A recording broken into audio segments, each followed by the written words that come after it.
Welcome to Bridging Gaps, the business podcast sharing the challenges and stories of fellow business owners. Hello and welcome back to Bridging Gaps, the business podcast. This week, I'm in conversation with Craig Goldblatt.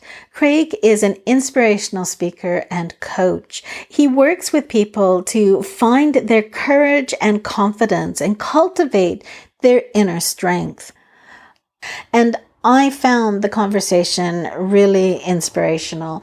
I'm so lucky. I have to say, I'm just so lucky to speak to so many different people and to hear that inspiration and to see these people as they express themselves and inspire the rest of us. So I really hope that you will enjoy this as much as I did. And please join me now in welcoming Craig Goldblatt. Craig, how are you today? I'm well, thank you. Thank you very much. And what a beautiful location and a beautiful day to be talking on. Yeah, absolutely it is. It is. I struggle sometimes with the winters, but but being from South Africa, sometimes struggle with the cold still. But I love it when the blue sky's out in winter. It's glorious. It just makes it amazing. Yeah, it makes a big difference. It does. Yeah, whereas when it's grey and overcast, it's you're like, a bit harder. That's it. So, Craig, you are an inspirational speaker and coach, and I was wondering if you could just tell me a little bit about what it is that you do. Yes. Perhaps if I gave you, I always love to give a little potted history, if I may, because it gives context. Absolutely. To where I've come from and why I do what I do. So I was born in South Africa. I came over to the UK. I studied locally, did some business diplomas, and then in my early 20s, I started a sales career where I was a foot soldier, and my first job in sales was 100% commission, and we used to sell burglar alarms to homes, which was a real baptism by fire. And then I went into the world of selling security systems, camera systems to big businesses. And then I had my first opportunity within the corporate world, and I worked for TNT International, and I sold courier movements and freight movements around the world, which is where I really learned a lot more about basic sales rudiments and structure and sales processes. And I was very fortunate to have some great people around me and started to do quite well. And I got promoted. I always say I got promoted to the level of incompetence. Whereas what I always loved to do in my 20s was really develop people and develop the sales guys and help them sell more and believe in themselves, more and more as they advance their sales careers. And I think as you get more senior in the corporate world, you get stuck behind a desk and you ask yourself, can I get out on the road? But you have so much work to do with regards to strategy and budgets and interviews. And, I just got stuck behind a desk. So I became far more restless with that. And I by the time I was 29, I was running sales teams and wanted my own business. And so I left the corporate world after 10 years of being in direct sales. And then I was networking locally in Surrey, and I was very fortunate again to have some great people around me. And a lot of people were asking me to build sales processes for small businesses. Basic stuff such as how to plan and prepare, how to introduce yourself, how to fact find, how to question people, how to present, how to close business, all of that kind of great stuff. And I put 23 people in a room for £99 a head, and we had a great day. And I was like, I never really knew the world of professional speaking existed, but I ran this sales training day and I loved it, and people seemed to be getting value from it. And so within a year or two, when I was 31, I was very fortunate. I found my way onto the European circuit, and I just trotted around the place delivering talks on sales skills. And through that journey, I obviously was at a lot of conferences and listened to a lot of speakers, and was very lucky to go to America and India and really learn a lot more about how we ticked internally, our human potential. And I really started becoming far more interested, as opposed in sales skills, I really started to get very interested in how we ticked internally, in what's most important to us as people. And I started studying emotional needs psychology and, what is it about our purpose and our identity and our intention and our beliefs. And I just got really immersed in the world of personal development. And then I started speaking a lot more on how to connect people to people emotionally. And when I was, I think 35, I received a wonderful invitation to go to the Amazon forest. And I spent about a week with a Shuar community, with a very remote community in the equatorial part of the Amazon in Ecuador. And it was just a phenomenal, life-changing experience to be that remote and to be with a dream nation that still have a shamanic practice. And it was just an amazing experience for me at 35. And during that time, in that amazing week, to backtrack for a second, my mum unfortunately passed away when I was 18. And I don't think in my 20s I dealt with my mum's death very well. Right. And in my mid-30s, when I was in the Amazon, I just had time and space to really introspect about mum and about my own identity and what's most important to me. And from there, I became far more interested in how we tick. And I also really became interested in remote communities. And so I spent time in the Amazon and I spent time in West Africa. And then I found an amazing community in the north of Burkina Faso in West Africa, which is a very remote area. And I just learned about, not just about how people struggle and the difficult environments people live in the world, but how people that have so little physically have so much spiritually, traditionally. And so we started a charity in West Africa and we built a school for about 800 kids in the north of Burkina Faso. And again, I had worked with some amazing people in the charity world. And we set up a charity that was twofold, a leadership charity around taking entrepreneurs and business owners to West Africa and immersing them in the community there and really learning about the difference between our culture in England and the culture in West Africa. And that was an amazing experience for me to learn about leadership. And I became fascinated in how do these people in West Africa lead businesses and lead their communities and lead their own lives with so little resources. And yet, we consume so much in the West and we've got everything. And yet we don't seem often that happy and that fulfilled in what we have. Whereas when people just have such a strong community like we used to have in the West, they still seem like they have a sense of fulfillment. And so this led me on to speaking and developing my career in human potential as opposed to just sales. And now I guess I've been speaking for about 15 years. I've been very fortunate. I guess I've spoken at 700 conferences and Wow. 650, 700 conferences. And I just think it's amazing to be able to share and learn from people. So I'm a lifelong learner and I try and do my best to move people on and for them to really find their purpose in how they're living their life. And that's me, really. And when you were in those remote communities, did you find that were they learning from you as well as you learning from them? Or was it really that you were absorbing, I guess, the different priorities, the different focus that they maybe have compared to, I guess, a more materialistic West? Yes, I don't think they learned that much from me. I think I was there to learn from them. Mm-hmm. Some of them have said that they've learned from me and learned from the other people that I take there, and I'm sure that's true. I think if you have great conversations, we learn from each other, right? But my focus when I'm in those environments is to learn from them, because there's so much I can learn from them. And are you still taking groups out to those communities and still going out yourself? So a very sad thing has happened. The Foreign and Commonwealth Office alerted us to the fact that part of West Africa was experiencing, at least a couple of years ago, started to experience some very difficult terrorist activity. And so that stopped us taking groups to Burkina Faso. And so we have struggled to take people right now to the school and to the vocational centre that they're now working on in the leadership areas. And it's ever so sad because I think we've taken about 7 or 8 groups to West Africa over the last 8 years.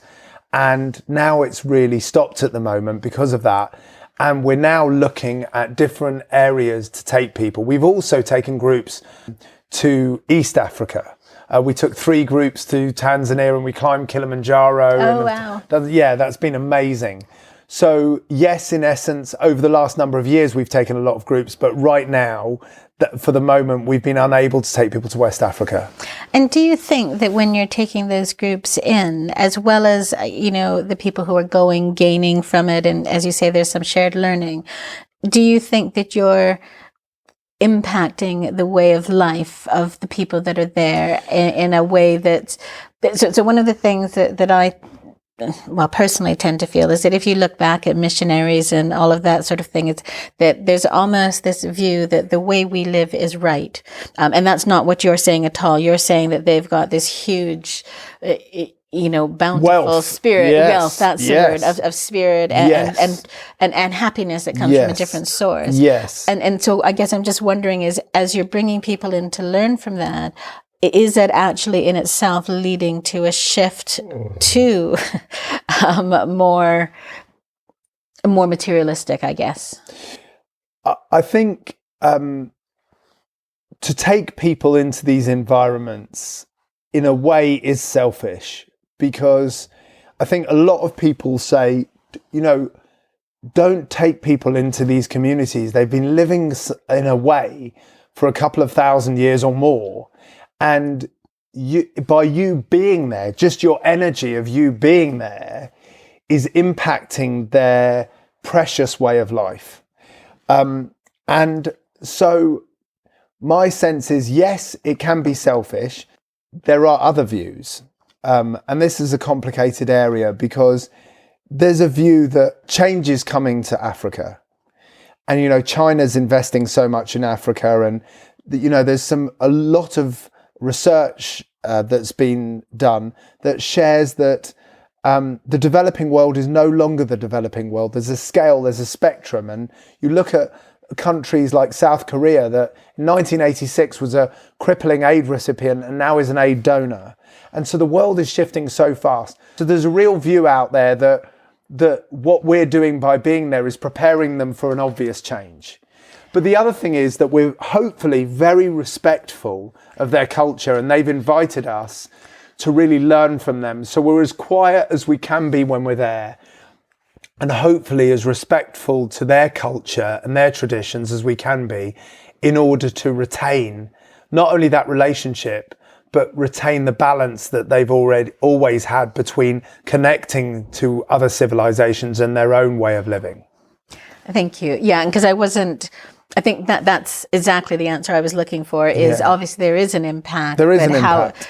How it works and the benefits, I guess the mutual benefits, is important. Yeah, absolutely. And the world's changing so fast that it might take them an extra 50 years, it might take them whatever. But unfortunately, you go to the capital of Burkina Faso, now, and, you see bars coming up, you see nightclubs, you see girls going out with makeup on, you see all sorts of different restaurants, and different things happening that are clearly based on a Western influence. And, they found mining there, they found gold in the ground, and there's mining companies now investing in West Africa. And I'm using that, I wanted to add that, this is only a small part of West Africa that has become dangerous. There's lots of places in West Africa that are still very accessible. I wanted to add that because I don't want anybody to think, I love West Africa, and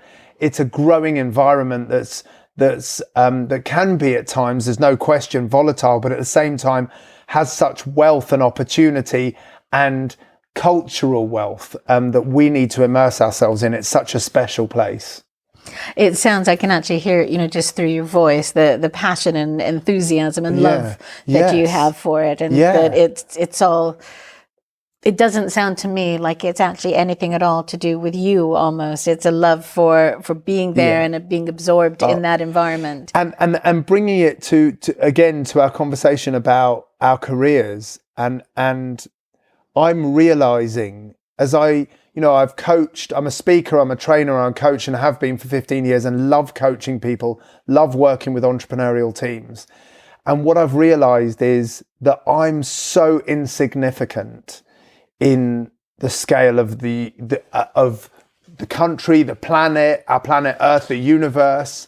And the reality is that, we're all there to serve. And so, yes, when I go to a massive place like West Africa, I do feel very small, very insignificant, because the place is vast. Yeah, just in itself, it's huge. Yeah, it's huge, and the culture's so intense. You know, and I'm a very passionate person, and people say that I've got a big personality and all that kind of stuff.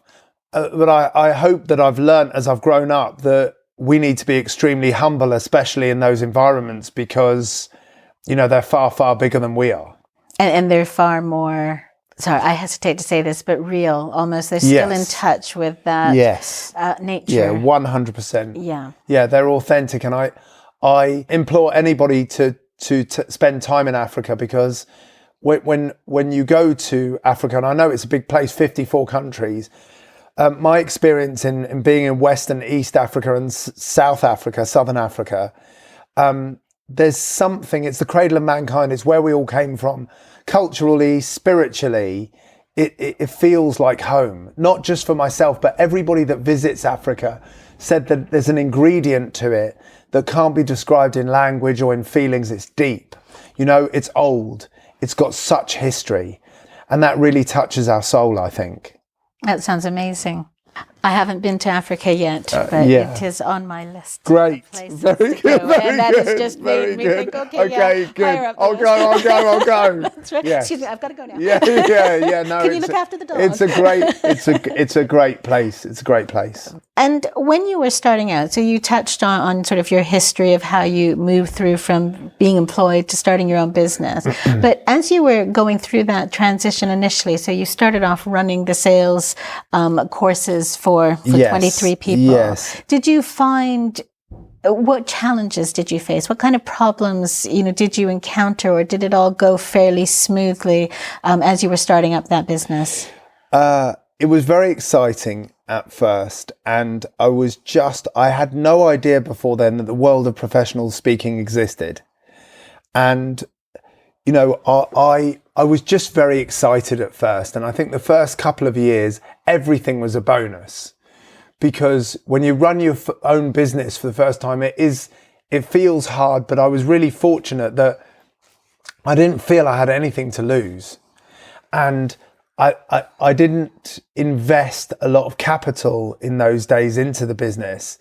So it was me with a phone and a few amazing people around me to help me, but there wasn't much risk associated to it. So it's a wonderful business at that level, in that you're free, you're in your car, you're going to speak at a seminar, and you want to give your heart, and that's it, and you get paid for what you do, and it's a simple business. So even though I guess when I look back, there were difficult times, but what I do understand is so much of business at that level, when you're running a small business, most of small businesses owners' problems are in their head. Yes. In other words, everything has a solution to it. And of course, so many small business owners struggle with cash flow. And the biggest problem that I find out there when I work at seminars and work with small business owners is that cash flow is always a big one. And, obviously creating momentum and profitability. But in essence, I find that when we really charge ourselves to be inspired and keep going, and there's two things I think the small businesses need most of all to succeed. One is a phenomenal work ethic, is to never give up and to just keep going. And the second is belief in ourselves. So one is work ethic and really momentum, and to be flexible, work ethic and flexible, to try different things and keep going, because if you keep going, you're going to find answers, you're going to find wins. I mean, you just are. It's just science. Eventually it's going to. There are, my first ever sales boss told me there's 3 rules to sales. Rule number 1 is see the people. Rule number 1 is see the people. And rule number 2 is see the people. Rule number 3 is see the people. So there's only one rule in sales, is see as many people as you can. And so the first rule for me in the success of a small business is work ethic, is drive. And the second is belief that it's absolutely going to happen. No matter what, it's not a quite case of is this going to succeed, it's when.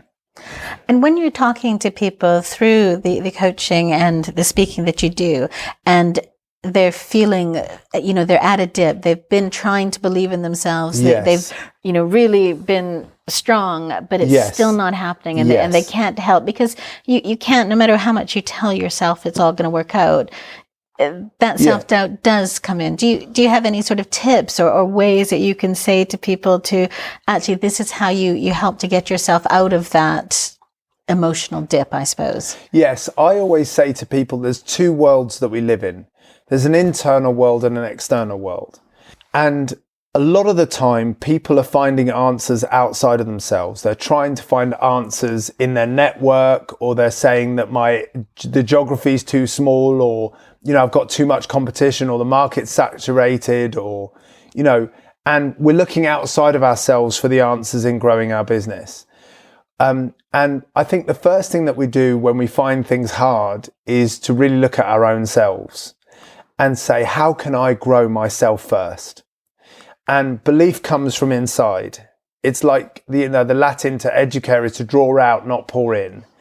And so my sense is the first thing is to find our deepest intention for ourselves, is what's most important to us. And, belief in ourselves comes from trust. And trust comes from the fact that I believe that there's a deep fire inside somebody's heart that never goes out. In other words, no matter what happens to people, the human spirit is incredibly strong, and you will be able to get up again, and you will be able to keep going. And so what I say to people is, when they're struggling externally with, their area's too small, or they're not getting enough leads, or the money's not flowing, or whatever it is, it's very important to have faith in our successes that we've had in the past and who we are as a person, and to really explore that further, because I think that's the first place to start. The second thing is this is an external tip, is who we spend our life with is who we become. So sometimes we don't succeed because we're hanging around with the same people all the time, or we're going round and round in circles. And the answer is to just have faith that there's another group of people, or there's a different market, or go further afield, or look at the planet. There's 7.5 billion people in this world, and they're so easily accessible now. Is that sometimes we look at our local area, and if we're running a shoe shop, or if we're running a hairdresser's, or we're running an internet company house to house, or we look at things through our own eyes and we say, here's my market, and people in the local town aren't buying this, when now we have a global village. And so I think what's important is, how can we spread our net further? And, these days it's so easy for us to sell shoes to Japan or Korea or the United States or whatever. It's easier for us to do that. So I think the other thing I'd say to people is, the person with the most flexibility has the most power. And when we're struggling, what happens to our vision is it closes in, is we become very insular in our view of the world. And we say, this is just not working, and we don't think about anything else. When really what we need to be doing when we're struggling is to become more flexible. And at a physical level, it sounds silly, and it's not very English, typical of us lot, to look at it this way. But what really helps our flexibility in business is exercise, is yoga, is for us to become more flexible in our physiology. And that gives us the time, and meditation, that gives us the space to become more flexible, and to then give us the courage and confidence to say, I'm feeling alive now, I'm feeling better, I'm feeling more alive, I've got more energy, I'm going to make different phone calls, I'm going to reach out to different kind of people.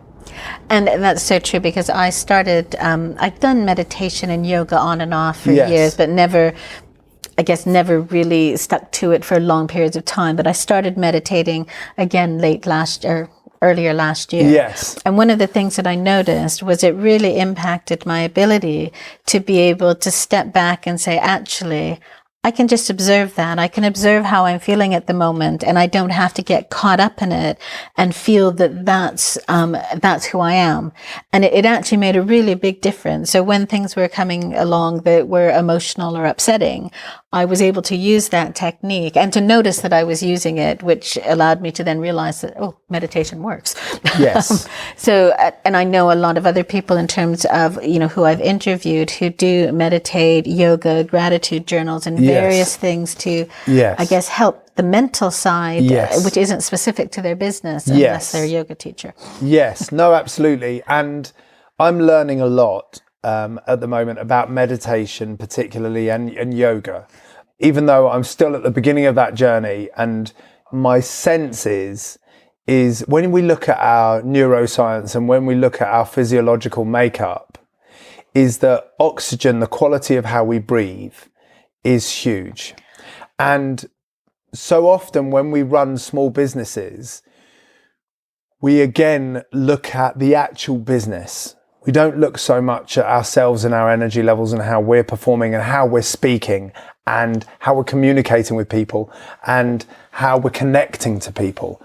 And when you look at how we're built, we need to breathe really well in order to think really well. So the better we breathe, the better we think. The better we think, the better we communicate. The better we communicate, the better our results. And therefore, a small business owner in the Far East will be doing Tai Chi, will be doing Qigong, will be breathing, will be doing yoga, will be practicing meditation as a matter of course. And there's so many cultures out there that for thousands of years have been sharing their dreams at a shamanic level, have been breathing differently, have been spending time in meditation. And we're just getting there now. And the reality is that we spend most of our days looking at a computer with our physiology slumped over a desk, and we're not breathing well. We're not looking after ourselves in that way. And so it's really important for us to exercise in the right way, for us to do yoga, for us to breathe in the right way, so our nervous system feels alive and we feel that sense of energy. And the more that we do that, the more that we can connect with the right energy to our customers, and they feel alive through us and they want to be around us more. Yeah, because it draws people in, doesn't it? That positive energy pulls people to you. Absolutely. And we are working harder, we're working longer, we're spending more time traveling, we're under more stress, we're under more pressure to perform, and life is getting more expensive in England.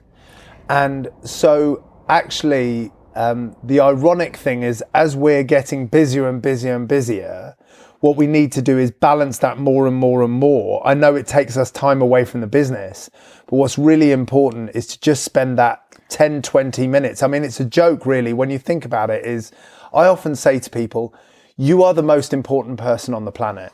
Because if you don't look after yourself, you can't look after anybody else. A few years ago, I had pneumonia and I was lying in my bed and I felt so ill.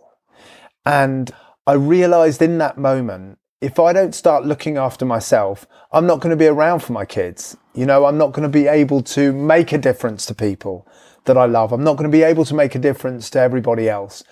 And so in order for us to serve our customers at the level that they deserve, we have to take 10 minutes for ourselves. What's 10 minutes in 24 hours? We say, I haven't got time.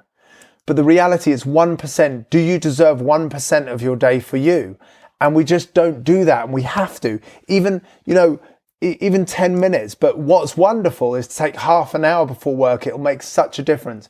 To go back to my mother, my mum practiced Nichiren Shoshu Buddhism a lot in her life. And she used to chant for hours every day. And she said, when she used to chant, it created space, it created energy in her, it created time. And so to take that time for ourselves is so valuable. And it does make a huge difference. I know even this morning, because this week for me, as I mentioned to you before, I've been doing loads of interviews specifically for this Microbiz Matters. And also because I'm putting out a podcast every day, that means I'm also doing tons of editing. And yes. Also I was talking at an event yesterday. And so it's just all felt really busy. And I got up this morning and I thought, actually, I'm just going to sit down and really do nothing. I think I might have cuddled Woody the dog a little bit, but I just actually, before I come and see you, I'm just going to take a break. And I felt so much better for having done that. Just essentially doing nothing but whatever felt right at the time. Yes. It's, you know, it's again, you know, why we put the oxygen mask on first on a plane if we're in trouble is, you know, that we've got to look after ourselves before we can help anybody else. And the reality of us is that, you know, I know the Dalai Lama talks about it, is this is all that we have. You know, our bodies, you know, is all that we have really. And then to be able to go and make an impact to other people, we have to look at how we're breathing, you know, how we're staying hydrated, how we're exercising, you know, so all of this kind of stuff is important. And for you, when you're doing, you know, so speaking and things like that, are you traveling a lot? Are you still away for that, or is that more local? I went through early in my speaking career, I went through a time where the kids were very young, and this was kind of ironic and not a very clever decision, I don't suppose, that I made, is that early on in my career I travelled a lot, and it was when I needed to be at home the most, which I know is often common. You know, you're in your young 30s, you really want to perform, you really want to push yourself, and you know, I was doing that while realising that, you know, I have a family at home that needed my support. And so I used to travel a lot, and then I went through, and then I learned from that, and then started focusing on speaking, training and coaching a lot more in London. And now the kids are older, it gives me an opportunity to start to travel more. So this month I'm going away a bit to speak internationally, and last year a little bit, and it's growing. So I now I love working locally. It's wonderful to come home. You know, so that's important for me to stay local, because it's so valuable to be at home with the family. But also now I have the opportunity where the kids are doing their own thing, they're living their own lives, and I can now start to think about 4 or 5 years time when they don't really need me at all, and I can travel so much more. And do you think that now, compared to back, as you said, in your early 30s, do you think that your decisions around where you'll accept, you know, speaking business and things like that is much more conscious in terms of not just, oh great, somebody wants me, yes, it fits into my diary, but more of a actually that fits in with my life plan in terms of I've already been away that once that month and I don't want to go away again? Or do you see what I mean? I am awful at saying no. I'm not good at saying no. In other words, I'm very passionate about what I do. And it sounds like something a bit trite.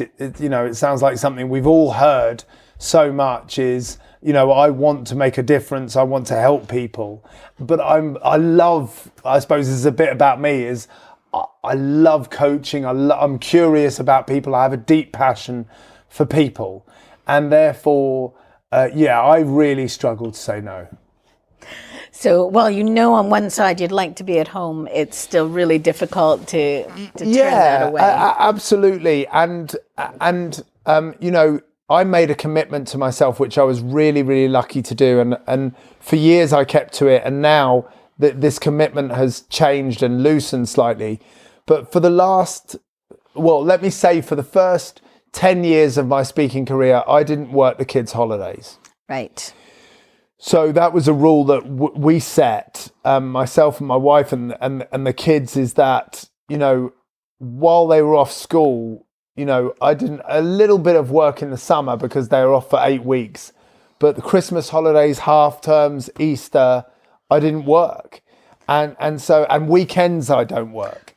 And so all of that is in the diary.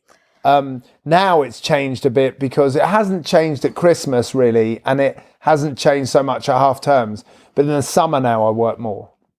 Just because, again, as you said, they're getting the kids, older. Yeah, they've got that. I mean, my oldest is 16, my youngest is 13, and especially the 16-year-old. I mean, you know, he's off living his own life. You know, he went to the States with his mates this summer, and you know, so yeah, they've got their own lives. Which is great. It's independence is what you want for your kids, right? Exactly. Yeah. So when you're, you know, we've talked about it a fair amount around the the balance that you've got in terms of keeping yourself healthy generally and being with your family. Do you have any advice to people who are, I guess, saying, because it's really easy to get caught up in that, I don't have 10 minutes, I don't have, I can't do this, and that life has just been so busy. Yes. Any ways that, so we can say the statistical, it's 1% of your day, we can say all of those things. Yes. But anything that is maybe more about helping somebody to realize the value that it really gives them, and why that 10 minutes or whatever it is, as your mother said, actually is giving you space. Yes. For me, what's really powerful for most people is community. And what encourages other people, what encourages us is to be around other people the most. So in other words, if we commit to a group of people to do something, we tend to do it more.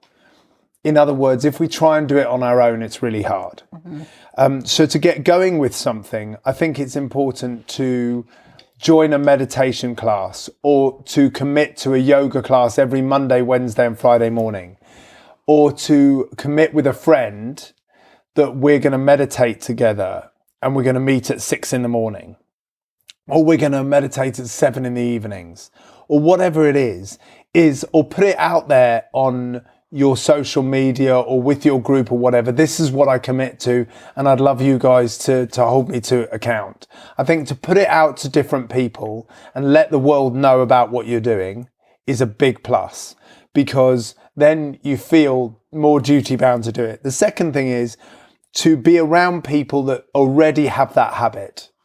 Because if we find a group that are already meditating, or we find a group of people that are already doing yoga and loving it, or we find a running club, or we find a cycling club, or we find a reading club, or whatever it is, that are already doing what we're doing, then you're bought in. And I think to get momentum, and then once you get momentum with that group, it starts to become a habit, a positive addiction, that you want more of it. And then you can start practicing on your own. And this is complicated because a lot of people love to just do things on their own. A lot of people love to do things together.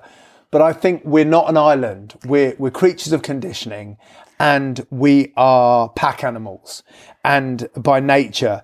And so I think what's really important, even if you want to just practice on your own, I think to let your friends know that this is what you're doing.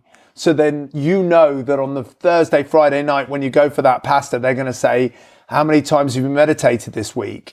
They're holding you to account. Yeah, and giving you that support. So as you say, even if you're doing it alone. Yeah, let them know. Yeah, giving that. And I know there's certain things that I've done, and I've definitely been more structured about it and stuck to it more when I've had the support of friends. Yeah, it's massive. Yeah, it's really big.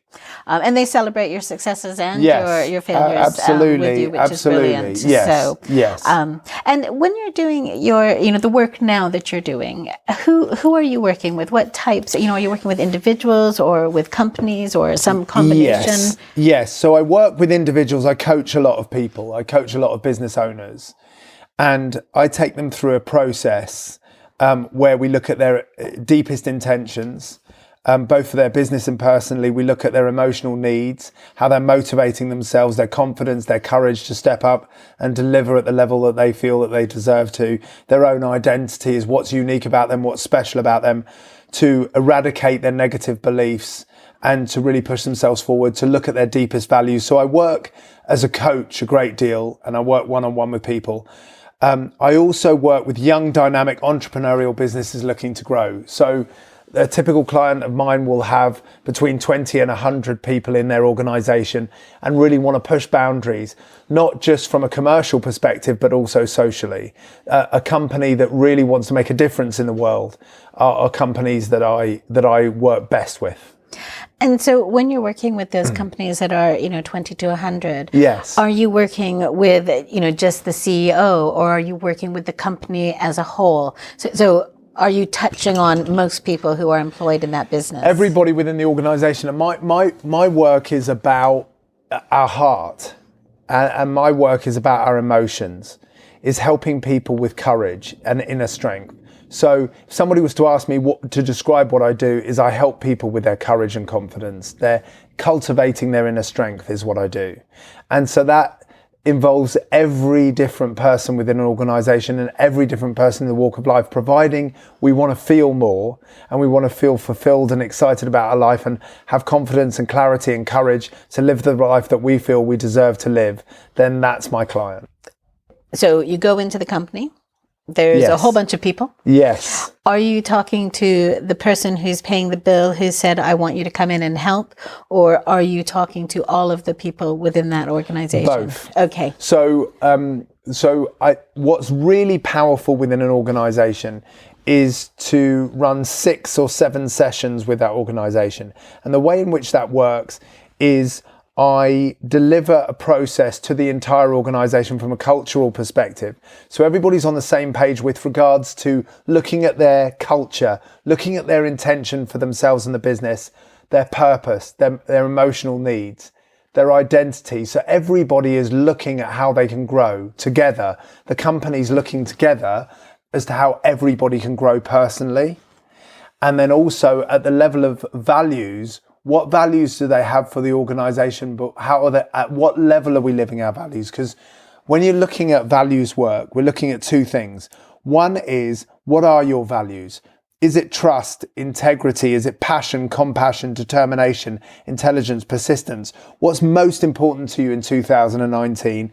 But what's much more important than what your values are is at what level are you living those values? In other words, if we look at certain organizations or certain industries, if you look at the fire service, if you look at the police, if you look at the army, if you look at doctors and nurses, they have to live their values at the very highest level. Otherwise people die. And so great organized sports teams have to have really high values in order for them to win the Premiership or a trophy or the World Cup. It's all about their knitted values as a team. So I really look at the level at which an organization is living their values. What are their values? Yes. But at what level are we living our values, and how much do we believe in ourselves, not just at an individual level, but as an organization? And so my first session is really to set some really powerful, empowering guidelines as to how the organization feels about themselves. And that involves everybody in the organization.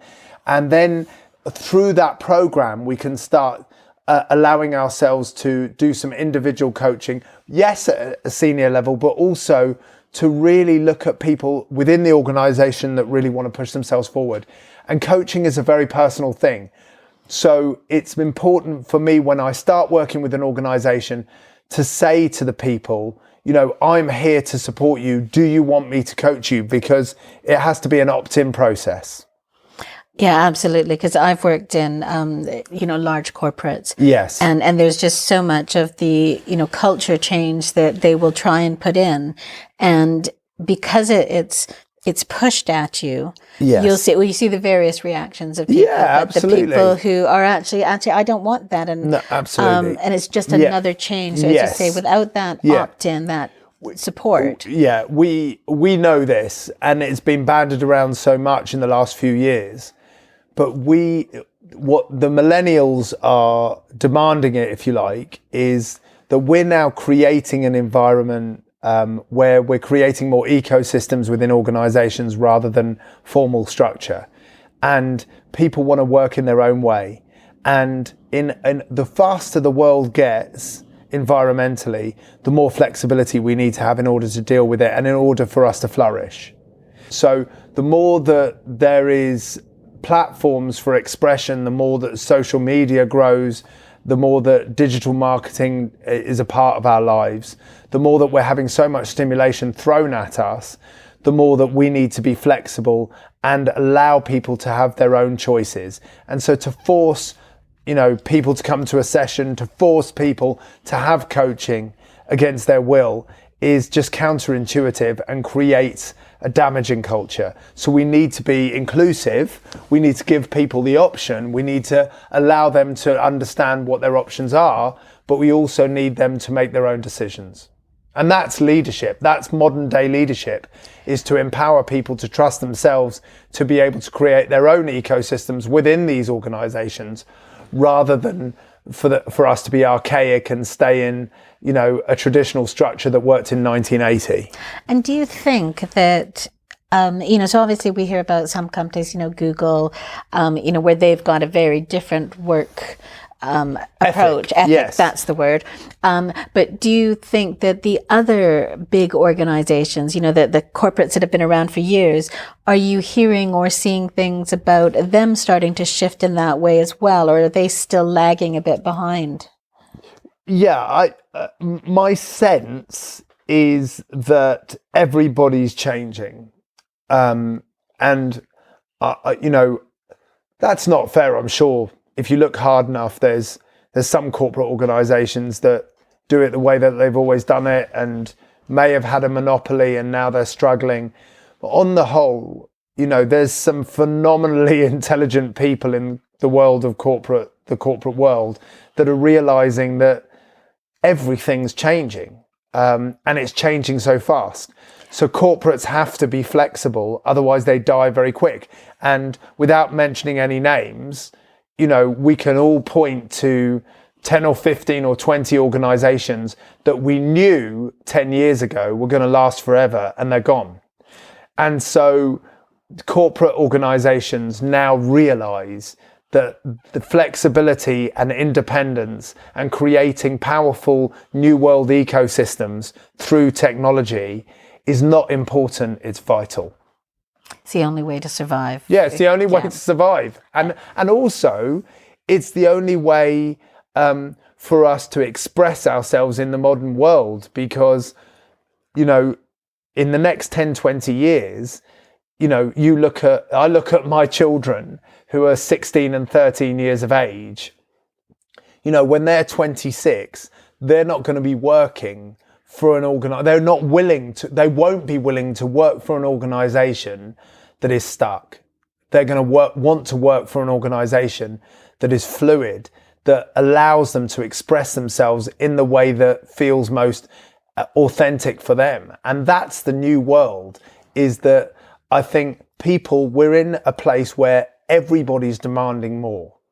And so the youngsters aren't going to be, as they become 26 and the leaders of future 30, 35 years of age, they're going to be demanding standards that when we were 20, 25, whatever, we were putting up with different things. And do you think, because as you say, when we were growing up, it was very much, if you went into a job, that you were there to do the job, you were told what to do. Yes. As you got, moved up the career ladder. Yes.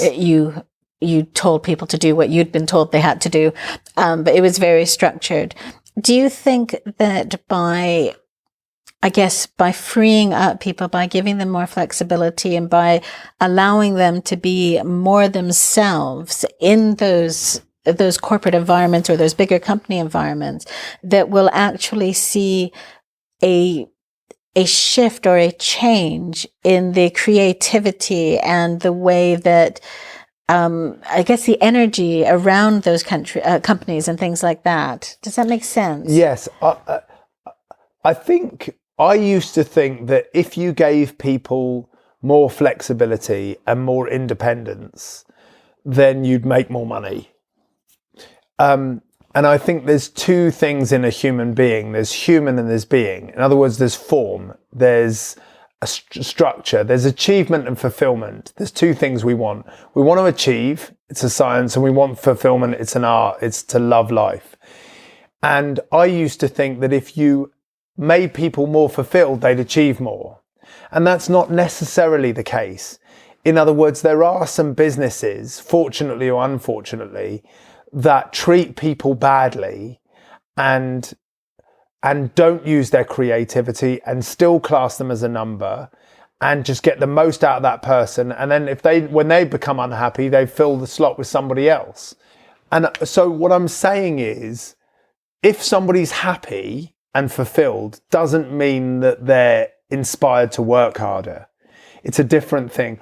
Sometimes you get somebody that's fulfilled and they'll work harder, but it's complicated. We are complicated creatures. And so it doesn't just mean, I don't think it means that if you make everybody happy in your organization, all of those people will work harder. What I do think is that the secret to life and the secret to a happy organization and long-term a more fulfilling place to work is to make people happy and look after people. And most of the time, you end up making more money when you have a happy workforce. Most of the time, you have a better organization that makes more money when you give people choice. It doesn't always work that way. It doesn't always work that way. But I think that I don't want to work with an organization. I wouldn't want to take a job with an organization that doesn't grow my creativity. And I think the best bosses in the world are ones that actually want to grow people so they understand they leave and open their own businesses and set people, free to do all sorts of things in the world. So I think it takes a lot of courage to say to yourself, I want people to become better than me so they can move on. I think that takes a lot of courage, but that's what's needed if we want a happier world. And that really resonates actually with somebody else that I interviewed, Richard Dwyer. And he said that his goal, and he'd realized at a certain point in his business that he needed to actually define the culture rather than just let it happen, because obviously there will be a culture there no matter what you do. Yes. And his objective now is he wants to train and, treat people so well that they absolutely could leave and, they're brilliant at what they do. But because they're, happy where they are, that they want to stay. So it's that balance, as I'm giving you all the tools to go elsewhere, but you enjoy working here so much and it's such a great environment to be in that you're choosing to stay, which I think is a really nice way. Yes. Rather than I'm not going to train you just quite that far because one, you might be better than me, or you might leave. Or you might leave. Yeah. Yes. And I think that's absolutely right. I think that we need to inspire people to be the very best that they can be and trust that we create a model that is expansive, that people can really grow their own businesses. So I often say to sales team, and sales bosses for that matter, I say to salespeople, this is your business. It's not just the owner's business. You've chosen this vehicle to express yourself. Everybody that has a job, it isn't just a job. It's an opportunity for you to run your own business. So whoever you are in an organization, there should be scope for you to feel that it's your own business, because who's to say that one day in 2 years' time or 10 years' time, you won't have a shot at equity. You may well own the business one day. If you work hard enough, you may well have that opportunity. Now, of course, we need to be real with this and say that there are some organizations that feel that they're completely closed to anybody else, and you've got somebody running it that it is, that has even psychopathic tendencies to say, I don't care about anybody else. And so there are bad organizations out there. I don't come from this princess tower that says everything is magical. There's a real world out there with very, very difficult people running very difficult organizations where people are compromised. And we need to be awake to the fact that we deserve to work in great organizations. We've got one life. So if people aren't treating us at the level in which we deserve, we do have to move on. We do have to find the right vehicles. Having said that, we need to commit to something and realize that it's our own business and that we can make it grow. And that's a salesperson has that responsibility. It's not just the owner. A salesperson has the responsibility to say, I'm here, I can make a difference. Well, and everybody in the organization, because I've come across, so I was doing project management and I would be speaking to different parts of an organization, and the salespeople would be going, oh, we're the most important bit. And the R&D people would be going, no, we're the most important. It's like, well, no, actually, we're all important. Everybody who's in that business, no matter what service they're providing, is critical to that business. So there's no point in having an absolutely amazing sales team if you've got nothing to sell. No. But there's no point in having an amazing R&D team if you've got nobody to sell it. Yes. And it was always interesting, that kind of feeling that people wanted to put on themselves, or within the organization, that this was the most important part of the business, rather than, as you say, we all have a part to play at some level. And when you look at success, if you like, in businesses or in teams, it's all about culture.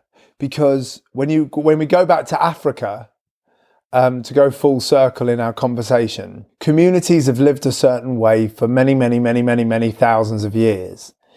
And we are pack animals. We need community. We need other people in order not just to survive, but in order for us to be fulfilled, we need relationships to be happy. And so the best organizations in the world, the best companies in the world, the best sport teams in the world, the best hospitals in the world, the best teams in the world have a great backroom staff. They have a great doctor, they have a great medic, they have a great trainer, a great coach. They have a great cleaning team. They have a great operations team, customer services team, marketing team, digital team, social media team, finance team, operations team, customer services team, leadership team, management team. All these different teams that exist in all sorts of organizations it's all about a culture. It's all about creating the right values and the right beliefs and the right deep ingredient to what people believe in. That's what's important. And the best analogy that everybody uses, and the reason why everybody uses it is it's still the best, is when you look at the world of sport. You look at teams that succeed. You can go into their back rooms, you can go into the locker room, you can go to the physio, you can look at all these different, and they have a winning culture. They have a culture that they're working for each other. And that in 2019, when the world is so disparate and so complicated, the businesses that are going to do the best are the ones that stick together and look after each other. I'm convinced of that. That is really wonderful. Thank you very much, Craig. Pleasure. It's been great talking. It's been lovely talking to you as well. Thank you. You've been listening to Debra Levitt on Bridging Gaps, the business podcast.